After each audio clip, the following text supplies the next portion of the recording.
Now, just a point of how people can see the same thing and look differently. I tell my wife, she said, "Where's the marker?" I said, "It's on the side of the cooler thing. This is the cooler thing." She looks, she says, "It's not there."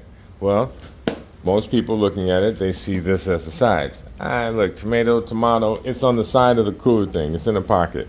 So I come over here, I reach right in, boom, I pull out the marker. Did you put it back in there? Yep, and there it's back in there. Boom, there's the marker. She comes over and she says, "Well, that's not the side, that's the front." And I go, "Well, it is the front, but if I stand over here, it's the side." To me, all of these are sides. It has four sides. So any pocket along any of these is the side.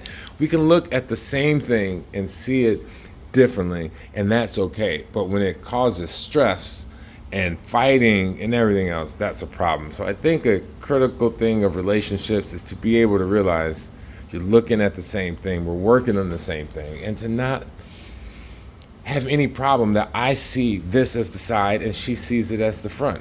And that's why the Bible talks about wisdom and the value of understanding.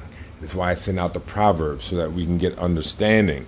Because once we understood that I saw this as the side, it was completely different perspective on the same thing that was right there. When I understood she saw this as the side, I had a different outlook on what she was seeing. So it was that understanding that enabled us to then be able to have much better communication. And actually, by looking at it that way, if you think about it, we covered all angles. I saw this as a side, she saw that as a side, like it's completely covered. There's no need to argue. This is what I think good communication consists of, is to be able to see that and not fight about it, and to understand. That's the end.